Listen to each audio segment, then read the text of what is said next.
Hello, my name is Natalie. Welcome back to my channel.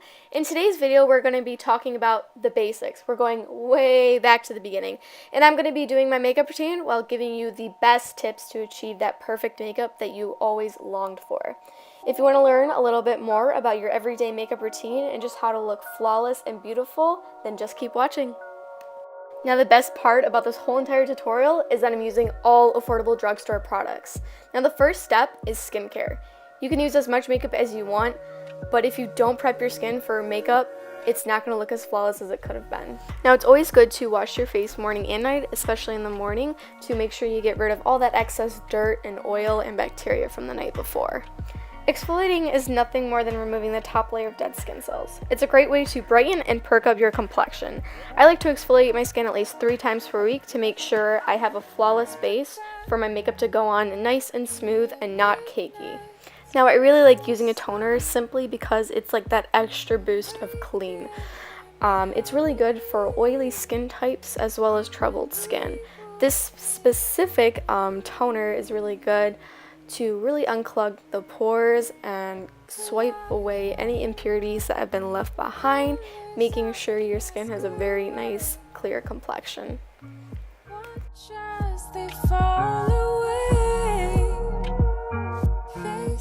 Now my skincare is coming to an end, however, I cannot explain to you how vital moisturizer is. Simply when you have a smoother, softer surface for applying makeup, you will be amazed at just how beautifully it goes on. Moisturizer is the golden ticket. You will now have that perfect, flawless skin that you were aiming for with foundation. Foundation cannot work alone, though consider moisturizer to be its most important partner. If anything, after a couple of weeks of regular moisturizing, you might find it unnecessary to even wear face makeup, as your skin will be so smooth and so much healthier in its own natural state. Even though I did say that my skincare routine was coming to an end, I cannot live without this product. I really love this really cooling and refreshing, hydrating facial spray, and it's also very crucial in my makeup routine as well. It really gives my skin a really nice dewy finish, and it's really good applying before and after foundation. Finally, drinking water is one of the most key and crucial parts of any skin type. Moisturizing your skin both internally and externally is a critical combination for healthy, dewy, beautiful, glowing skin. Finally, our skincare routine is finished, and what I like to do is I like to wait at least 10 minutes. If you have time, wait 30. We really don't want our skincare to just sit on top of our skin. We really want it soaked in to our skin to give us that really nice hydrated feel. Now, I like to start off with my eyebrows, and while I wait for that process to finish, and I like to start off using a spoolie to comb through my eyebrows hairs so they're not all crazy and scattered everywhere. And then I like using an angled brush with some brow powder, and I will show you right here is my arch of my brow, there's my tail of my brow, and there's the front of my brow. I like to start at the ouch of my brow by doing very fine and light strokes with very minimal product and build my way up. You don't want to start off with tons of product or else you'll get those fake looking boxy brows, which we don't want. Now that my eyebrows are all on and completed, we're going to move on to the eyes. Now for an eyelid primer, I don't technically use one, I use a concealer instead. I really like using a concealer because 1, it saves me money, and 2, it saves my makeup routine as well. Using a concealer is very important, and a primer as well. You don't want your eyeshadow and all your hard work that you've put into blending out your eyeshadow go to waste when your eyeshadow is creasing. It's very crucial to use an eyeshadow primer to make sure we don't have any of those problems. Next, I like to set my eyeshadow. I really like using the Morphe M441 blending brush simply to set my eyeshadow as well as blend out any eyeshadow that I placed on my eye. I really like dipping into a translucent powder and just setting them. I really like to tap off the excess so the powder isn't going everywhere. It's really important to set the concealer in place so all our hard work of blending eyeshadow does not go to waste. Next, I am now showing you where we are going to put our transition shade. Now this is our crease, that is our eyelid, and that is our brow bone. I am just going to place a nice neutral color in our crease to make sure that when we use other eyeshadows that it blends out nice and smooth. Now you want to work your way up when using eyeshadow. Now since this is just our transition shade, we just need a very light coat of this. I'm just using windshield wiper motions to put on the eyeshadow, so all of our shadows that we will be putting on next blend nice and seamless. I'm just going to retake the same color and do another layer on top. This is just up to you and how much darkness you want on your eyes. I just want a little bit more definition, and that's why I added another layer. Now I'm just taking a little bit more of a darker brown on a Morphe E18 brush. I really like to just stamp this product on and then blend it out. I don't like to certainly just start blending it. I like stamping it on just to like place the shadow where I want it exactly.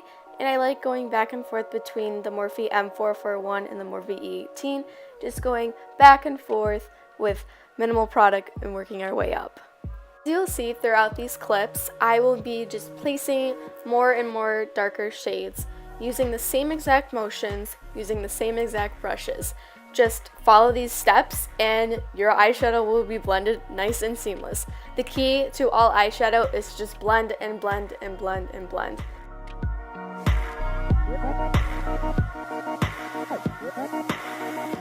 Look back to when midnights broke their sleep, awaken our memories of when we would make believe, collide, colors of the masquerade, watch as they fall away. Now after blending all of your crease shades, your eyeshadow should look just like this, nice and seamless. Now we're just going to be working on the eyelid shade. We are going to be working on the inner corner, not the middle of the eyelid, and not the outer corner of the eyelid. We've already worked on the outer corner, and we're just going to be blending this on the inner corner. We want to make sure that we don't blend too far up in our crease and not too far out. Now with eyelid shades, you personally want to do definitely 10 times lighter than your crease color, your transition shade, whatever it may be. It can be a shimmer shade, it can be a lighter matte shade, whatever your heart longest desires. What I like to use is personally shimmery shades simply because they make the eyes pop more. I really like using golds and champagne colors, sometimes even pink shimmers as well. It all depends on the eyeshadow look. Now to make the eyeshadow pop even just a tad bit more, I added more of a lighter champagne color right on top of that gold. Now I'm just going back and forth with windshield wiper motions one more time with the Morphe M441 to make sure everything is all blended and seamless and no harsh lines. Once you have finished your eye look, your eyeshadow should look something like this, very nice, seamless, and blended. Now we are on to the face. Now the first step in your base is primer. This is so important, and I feel like it's something that's looked over. I don't know why I feel like so many people skip primer and I don't get it. Primer is so important, and once you find a primer that works for you, you will never go back. You will get what I'm saying. Think of like painting a wall. You don't just paint a wall, you have to prime the wall and then you paint the wall. It's the same deal with primer. Now the primer that I'm using is the NYX Honey Do Me Up. I always reach for this primer. No matter if it's drugstore, high-end, I always reach for this primer. It is so hydrating and so soothing. It's like a drink of water for your face. It's really good for people with dry skin and also people with oily skin too. It's not going to make your face feeling greasy or oily, but just so hydrated, and it's so refreshing.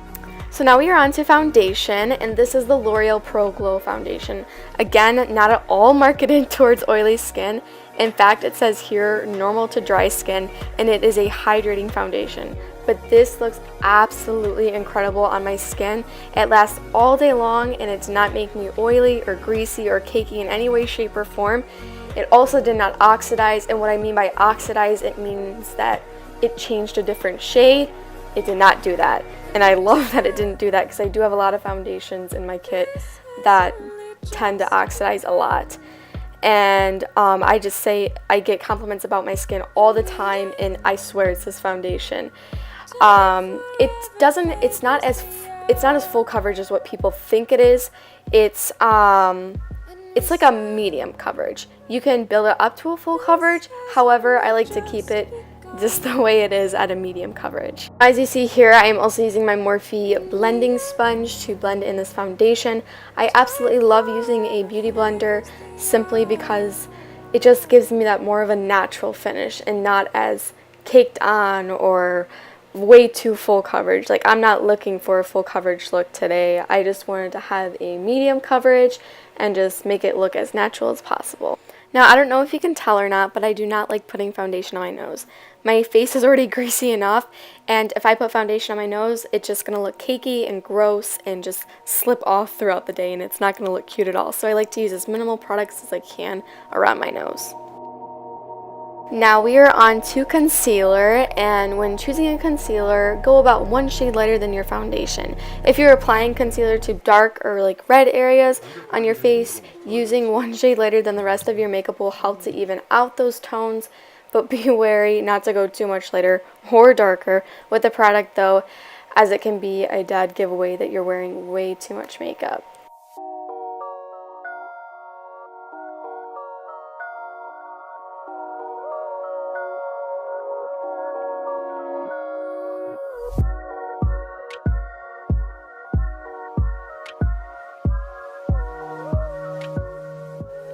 Now it's time to set the under eyes as well as the rest of our face.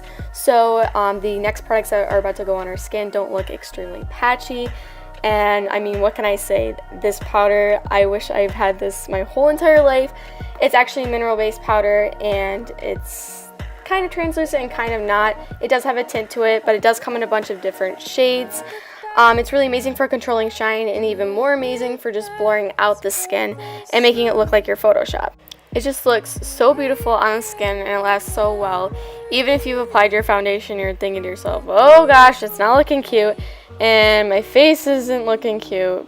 Yeah, I swear, you put this on and it will completely change, and it's like all of a sudden your face is as smooth as a baby's bottom. I promise you, this powder is definitely life-changing and a definite need in your kit. Now we are on to bronzing and contouring. This is pretty much where people tend to go wrong a lot. It could either be a hit or miss, and it definitely takes some practice. Now with bronzing, you want to choose more so of like warmer shades. With contouring, you want to choose more of cooler shades. I really like using this NYX Cosmetics contour and highlighting palette simply because they give me multiple options to choose from. Now in bronzing and contouring, what you want to basically come out with is a more defined, structured face. You want to make sure when you are blending out bronzer to blend on top of your cheeks and blend upward. You don't want to blend downward because your face will then just look muddy and it will not have any definition whatsoever, and it'll just look like you slapped mud on your face and you called it a day. Also with bronzing, you basically want to place the bronzer where, if you were in the sunlight, where the sun would hit and where you would instantly get tan.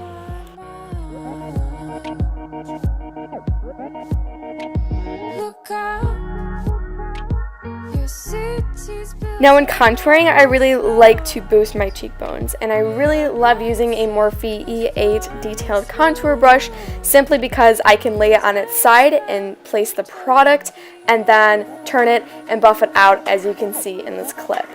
To contour, you really want to find that indent that you have in your cheeks. If you can't find it right away, simply make the kissy face and they should pop right up. Now in contouring, you really want to use a light hand, because if you use a very harsh hand, you will definitely lose the shadow and illusion of a more slimmed and defined face.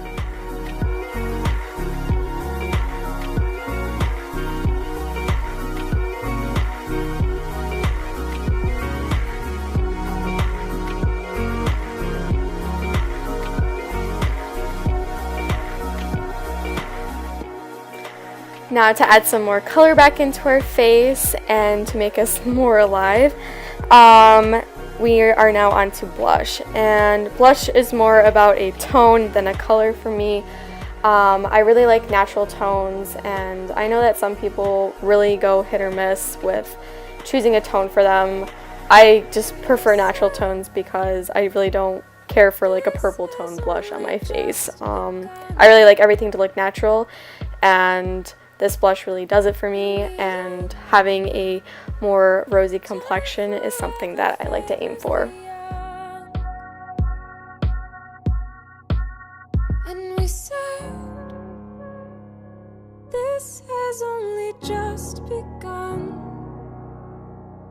Now it is time for a highlight, and I absolutely love the Wet n Wild Precious Petals.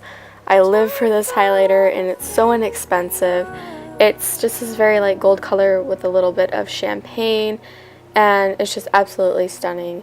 It's very finely milled and very soft, and I used a little bit of my facial spray on my brush, and then I put it on, and it applied so smoothly and so nicely, literally just as good as a more expensive highlighter. Then to finish our look, I am just going to finalize it by putting on the Soft Matte Lip Cream by NYX Cosmetics. I absolutely love these lip creams. They're so smooth, so creamy, so inexpensive, and just a really good product overall. And that brings us to the end of the tutorial. I really hope you guys enjoyed this video and hope you learned a whole lot of new tips and tricks and different techniques that you guys can apply to yourself and your application of cosmetics. I really hope you guys enjoyed this video. If you did, please feel free to give this video a thumbs up and leave a comment down below. And as always, you guys are beautiful, and I love you guys. Bye. Where's my mind?